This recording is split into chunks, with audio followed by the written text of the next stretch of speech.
Hello दोस्तों, स्वागत है आपका मेरे YouTube चैनल पूजा पाठ में। आप सभी को माघ संकष्टी चतुर्थी की बहुत बहुत शुभकामनाएं।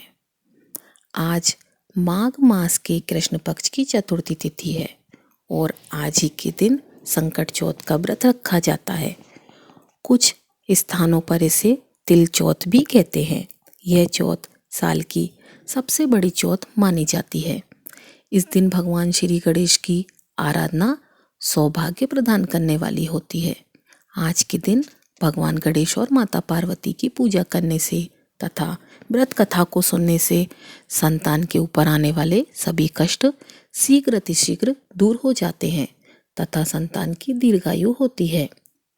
भगवान शिव जी ने गणेश जी को आशीर्वाद दिया था कि चतुर्थी के दिन जो तुम्हारा पूजन करेगा और रात्रि में चंद्रमा को अर्घ देगा तो उसके सभी दुखों से मुक्ति मिल जाएगी और सभी प्रकार के सुखों की प्राप्ति होगी। तो आज मैं आपको सुना रही हूँ संकट चौथ की चारों संपूर्ण कथाएं।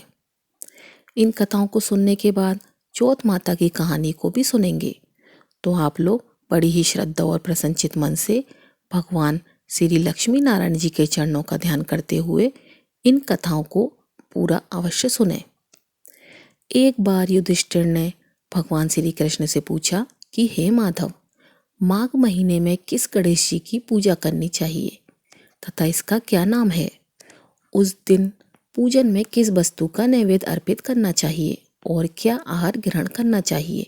इसे आप सविस्तार बतलाने की कृपा करें। तब श्री कृष्ण जी ने कहा कि हे युधिष्ठिर, माघ मास में भालचंद्र नामक गणेश जी की पूजा करनी चाहिए। इनका पूजन षोडशोपचार विधि से करना चाहिए। इस दिन तिल के 10 लड्डू बना लें, 5 लड्डू देवताओं को चढ़ावें और शेष 5 ब्राह्मण को दान में देवें।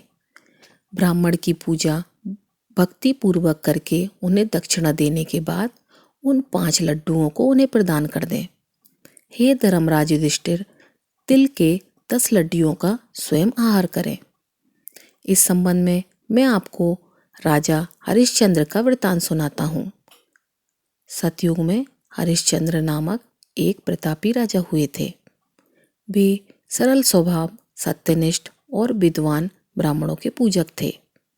हे देवी, उनके शासन काल में अधर्म नाम की कोई वस्तु नहीं थी।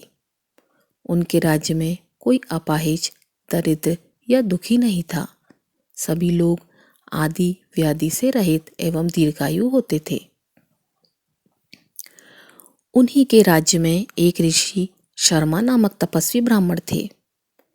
एक पुत्र की प्राप्ति होने के बाद ही वे स्वर्गवासी हो गए। पुत्र का भरण पोषण उनकी पत्नी करने लगी। वह विधवा ब्राह्मणी भिक्षाटन के द्वारा पुत्र का पालन पोषण करती थी। उस ब्राह्मणी ने माघ मास की संकटा चतुर्थी का व्रत किया। वह पतिव्रता ब्राह्मणी गोबर से गणेश जी की प्रतिमा बनाकर सदैव पूजन किया करती थी। हे पार्वती, भिक्षाटन के द्वारा ही उसने पूर्वोक्त रीति से तिल के 10 लड्डू बनाए।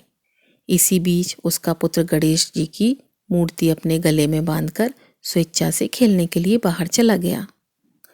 तब एक नर पिशाच कुम्हार ने उस ब्राह्मण के 5 वर्षीय बालक को जबरन पकड़कर अपने आंवों में छोड़कर मिट्टी के बर्तनों को पकाने के लिए उसमें आग लगा दी। इधर उसकी माता अपने बच्चे को ढूंढने लगी और उसे ना पाकर वह बड़ी व्याकुल हुई। वह ब्राह्मणी विलाप करती हुई गणेश जी से प्रार्थना करने लगी कि हे गणेश जी, विशाल शरीर वाले, हे सूर्य नारायण की लाली के सदृढ़ कांतिशाली, हे सुंदर जटा समूह को धारण करने वाले, आप इस दुखियारिन की रक्षा कीजिए। हे गजानन, हे 4 भुजाधारी, हे मस्तक में चंद्रमा को धारण करने वाले, हे विनायक, हे अनाथों के नाथ, हे वरदायक, मैं पुत्र के वियोग में व्यथित हूँ, आप मेरी रक्षा कीजिए। वह ब्रह्माणी इसी प्रकार आधी रात तक विलाप करती रही। प्रातःकाल होने पर कुम्हार अपने पके हुए बर्तनों को देखने के लिए आया। जब उसने आवा खोला तो देखा उसमें जांग भर पानी जमा हुआ था। और इससे भी अधिक आश्चर्य उसे तब हुआ जब उसमें बैठे एक खेलते हुए बालक को उसने देखा। ऐसी अद्भुत घटना देखकर वह बेबस कांपने लगा और इस बात की सूचना उसने राजदरबार में दे दी। उसने राज्यसभा में अपने कुकृत्य का वर्णन किया। कुमार ने कहा कि हे महाबाहु, हे प्रज्वलित अग्नि के समान तेजवान, हे महाराज हरिश्चंद्र, मैं अपने दुष्कर्म के लिए वध के योग्य हूँ। उसने आगे कहा कि हे महाराज, कन्या के विवाह के लिए मैंने कई बार मिट्टी के बर्तन पकाने के लिए आवा लगाया, परंतु मेरे बर्तन कभी भी नहीं पके और सदैव कच्चे ही रह गए। तब मैंने भयभीत होकर एक तांत्रिक से कारण पूछा। उसने कहा कि चुपचाप किसी लड़के की तुम बलि चढ़ा दो, तुम्हारा आवा पक जाएगा। मैंने सोचा कि मैं किसके बालक की बलि दूं? जिसके बालक की बलि दूंगा वह मुझे जीवित नहीं छोड़ेगा।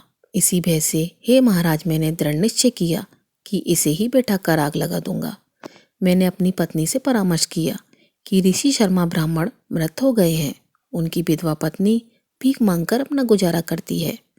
वह लड़के को लेकर क्या करेगी? मैं यदि उसके पुत्र की बलि दे दूं तो मेरे बर्तन पक जाएंगे।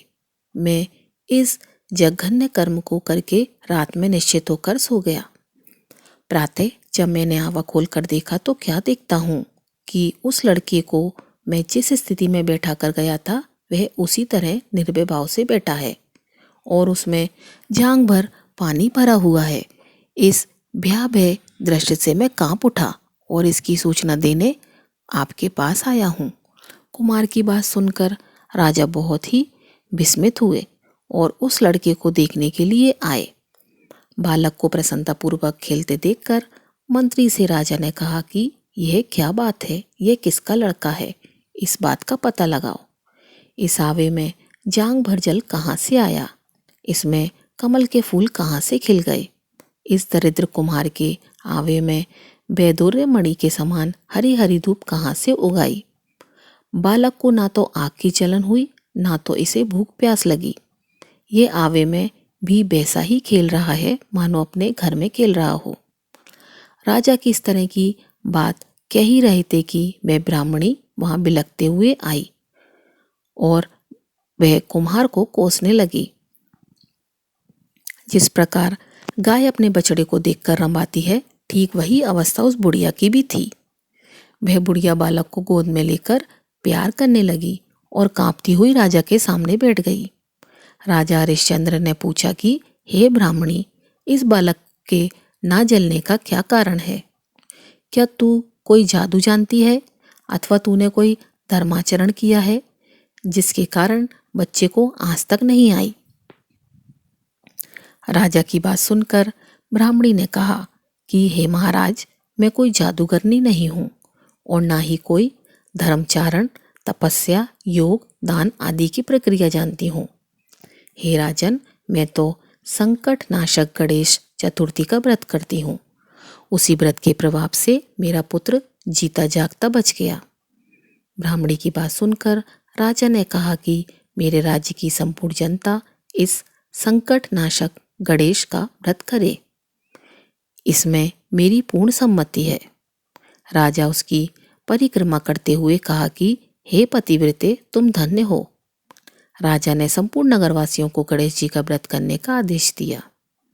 इस आश्चर्यजनक घटना के कारण सभी लोग उस दिन से प्रत्येक मास की गणेश चतुर्थी को व्रत करने लगे। इस व्रत के प्रभाव से ब्राह्मणी ने अपने पुत्र के जीवन को पुनः पाया था। इतना कहने के बाद श्री कृष्ण ने कहा कि हे युधिष्ठिर, आप भी इस सर्वोत्तम व्रत को कीजिए। इस व्रत के प्रभाव से आपकी सभी कामनाएं पूर्ण होंगी। आप मित्रों, पुत्रों और पौत्रों को सुख देने वाले साम्राज्य को प्राप्त करेंगे। हे महाराज, जो लोग इस व्रत को करेंगे उन्हें पूर्ण सफलता मिलेगी। भगवान कृष्ण की बात से युधिष्ठिर प्रसन्न हुए और माँ कृष्ण गणेश चतुर्थी का व्रत करके निष्कंटक राज्य भोगने लगे। अब आइए माघ मास संकष्टी चतुर्थी की दूसरी कथा का रसपान करते हैं। एक शहर में देवरानी जिठानी रहती थी। जिठानी अमीर थी और देवरानी गरीब थी। देवरानी गणेश जी की भक्त थी। देवरानी का पति जंगल से लकड़ी काट कर बेचता था और अक्सर बीमार रहता था। देवरानी जेठानी के घर का सारा काम करती थी और बदले में जेठानी बचा हुआ खाना, पुराने कपड़े आदि उसको दे देती थी। इसी से देवरानी का परिवार चल रहा था। माघ महीने में देवरानी ने तिलचौथ का व्रत किया। 5 रुपए का तिल व गुड़ लाकर तिलकुट्टा बनाया।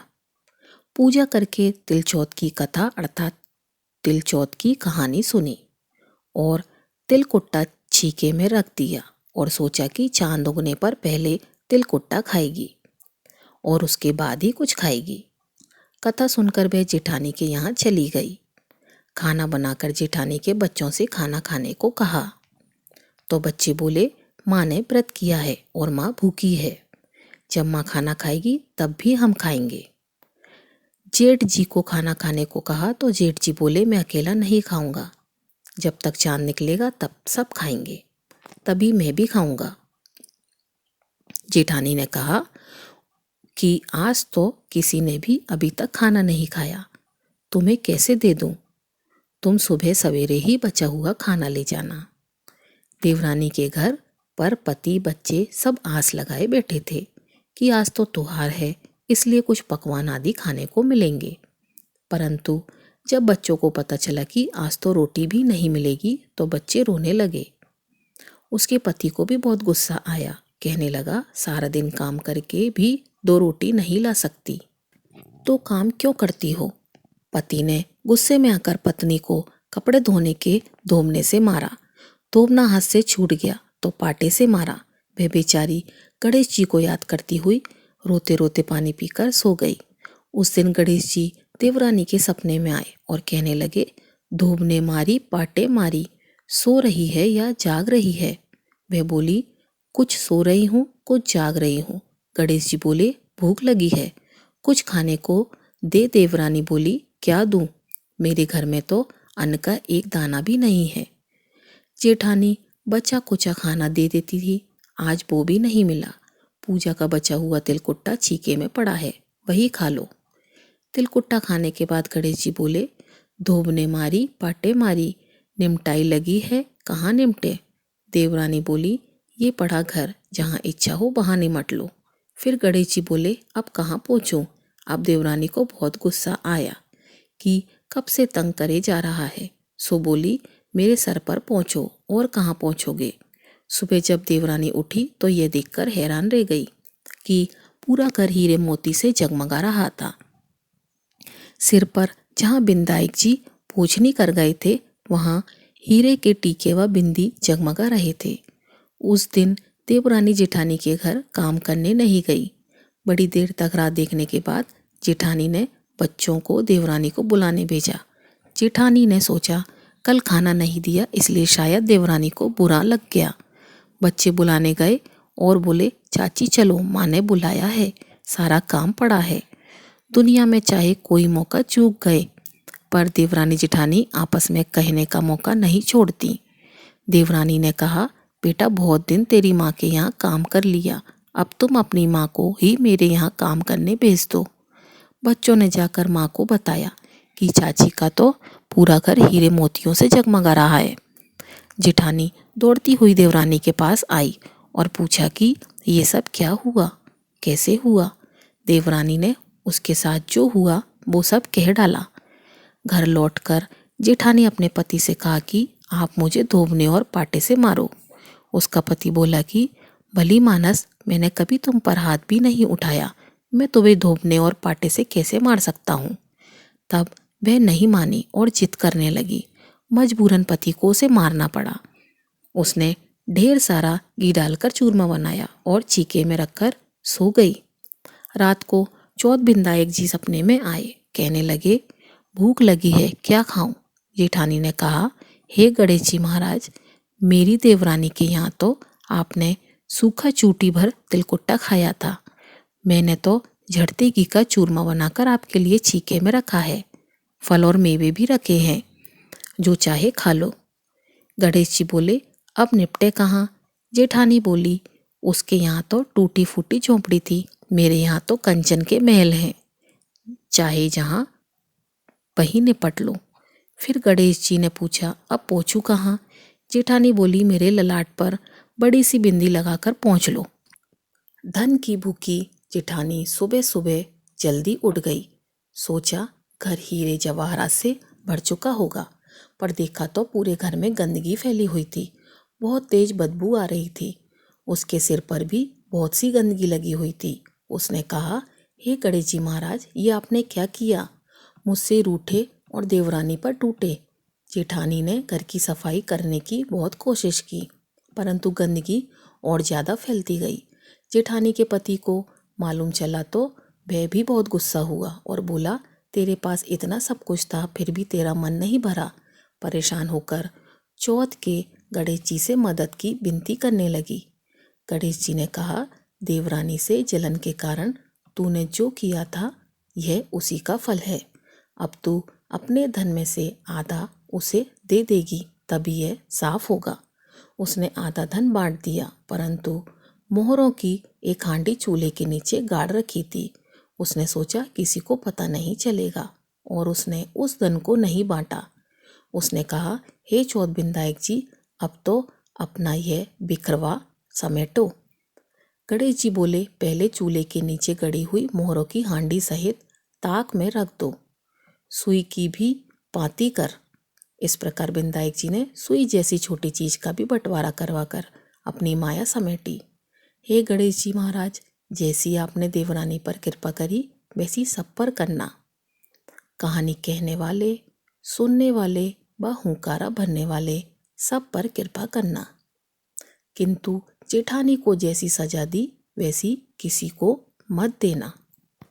बोलो गणेश भगवान की जय, बोलो चौथ माता की जय।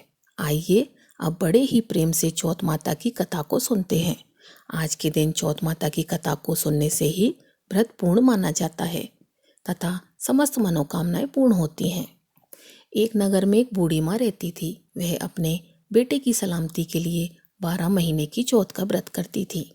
हर चौथ को पंसारी से थोड़ा सा गुड़ और घी लाकर 4 लड्डू बनाती, एक बेटे को देती, एक से पूजा करती, एक हथकास के लिए निकालती और एक चांद उगने पर खुद खा लेती। एक बार उसका बेटा ताई से मिलने गया। ताई ने बैसाखी चौथ का व्रत रखा था। ताई ने पूछा, माँ तो 12 चौथ रखती है। ताई बोली, तेरी माँ तेरी कमाई से तरमाल खाने के लिए 12 चौथ रखती है। तू परदेश जाए तो वह एक भी चौथ नहीं करेगी। लड़के को लगा कि ताई सच कह रही हैं। घर आकर माँ से कहा, माँ मैं परदेश जा रहा हूँ, यहाँ तू मेरी कमाई खाने पीने में ही उड़ा देती है। माँ ने समझाकर उसे रोकना चाहा, पर बेटा नहीं माना। माँ ने उसे साथ ले जाने के लिए चौथ माता की आंखें दिए और कहा, मुसीबत में ये आंखें तेरी मदद करेंगी। वह आंखें लेकर रवाना हो गया। घूमते हुए एक नगर में पहुंचा। उसने देखा एक बूढ़ी माँ रोती जा रही है और पुआ बनाते जा रही है। उसने कारण पूछा तो बूढ़ी माँ ने कहा, बेटा इस नगर की पहाड़ी पर एक दैत्य रहता है। पहले वह नगर में आकर कई लोगों को खाने के लिए मार देता था। अब राजा हर एक घर से एक आदमी दैत्य के पास भेजता है, और आज मेरे बेटे की बारी है, इसलिए मैं रो रही हूँ और उसी के लिए पुए बना रही हूँ। वह पुए मुझे खिला दे, तेरे बेटे की जगह मैं चला जाता हूँ। बूढ़ी माँ ने खीर पुए उसे खिला दिए। खा पी कर वह सो गया। रात को राजा के सैनिक आए तो बूढ़ी माँ ने उसे भेज दिया। दैत्य के सामने पहुंचने पर उसने चौथ माता की आंखें दैत्य की तरफ फेंक कर कहा कि हे चौथ माता, यदि मेरी माँ मेरी सलामती के लिए व्रत करती है तो दैत्य का सिर कटकर गिर जाए। फिर तुरंत दैत्य का सिर कटकर गिर गया। लड़का वापस आ गया। राजा ने उसे उपहार देकर विदा किया। चलते चलते वह एक दूसरे राजा के नगर में पहुंचा। इस राज्य में आवा तभी पकता था जब एक इंसान की बलि दी जाती थी। सिपाहियों ने उसे पकड़कर आवे में चुन दिया। लड़के ने चौथ माता के आंखें आवे में डाले और कहा, हे चौथ माता, यदि मेरी माँ मेरे लिए व्रत करती है तो आवा मेरी बलि लिए बिना ही झट से पक जाए। ऐसा कहते ही आवा तुरंत पक गया। आवे में से मिट्टी की जगह सोने चांदी के बर्तन निकले। अंदर से लड़का बोला, बर्तन धीरे धीरे निकलना, कहीं मुझे लग ना जाए। राजा ने उसे निकलवाया और पूछा, इस आवे से तुम कैसे बच गए? लड़के ने बताया कि उसकी माँ चौथ का व्रत करती है, व्रत के कारण ही वह बच पाया। राजा को तब विश्वास नहीं हुआ। उसने एक चांदी की सुराही मंगवाई और कहा कि सुराही की नली से निकल कर दिखाओ, तभी मुझे विश्वास होगा। लड़के ने चौथ माता को याद करके आंखें सुराही में डाल दिए और कहा, मैं भंवरा बनूं, सुराही से निकलूं। लड़का तुरंत भंवरा बनकर सुराही से निकल गया। तब राजा ने खुश होकर राजकुमारी की शादी उसके साथ करवाई और सभी लोगों को चौथ माता का व्रत करने को कहा। एक दिन उसे माँ की याद आई। उसने राजा के पास जाकर खुद के नगर जाने की इच्छा जाहिर की। राजा ने रथ, घोड़ा, हाथी और खूब सारा दान दहेज देकर उन्हें विदा किया। चौथ के दिन वह अपने नगर पहुंचा। वह अकेला पंसारी के यहाँ माँ का इंतजार करने लगा। सोचा, चौथ है तो माँ यहाँ जरूर आएंगी। थोड़ी देर बाद लकड़ी टेकती हुई माँ आती दिखी। उसकी माँ की आंखों में जाले आने के कारण दिखना कम हो गया था। लड़के ने जानबूझकर उस स्त्री के बेटे को अपशब्द कहने लगा। माँ ने उसे नहीं पहचाना और कहने लगी, भैया, मुझे चाहे कितनी भी गाली दे दो, पर मेरे बेटे को कुछ मत कहना। यह सुनते ही बेटा माँ के चरणों में गिर पड़ा और कहा, मैं तेरा ही बेटा हूँ, मुझे माफ कर दो। तब माँ ने उसे गले लगा लिया। नगर के लोगों ने विश्वास नहीं किया कि वह उसी का बेटा है। बूढ़ी माँ ने चौथ माता को याद करके कहा कि हे चौथ माता, यदि मैं अपने बेटे के लिए व्रत करती हूँ तो मेरे स्तन से दूध बढ़ जाए और उसकी धार मेरे बेटे के मुख में गिरे। माँ के स्तनों से दूध की धार निकलकर बेटे के मुंह में गिरने लगी।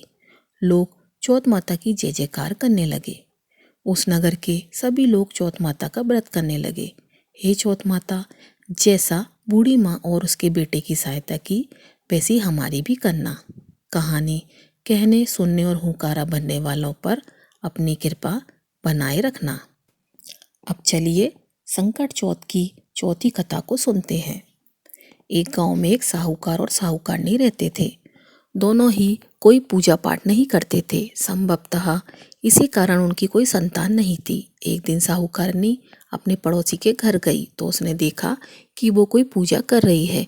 पूछने पर पता चला कि उस दिन संकट चौथ थी और पड़ोसन उसी की पूजा कर रही थी।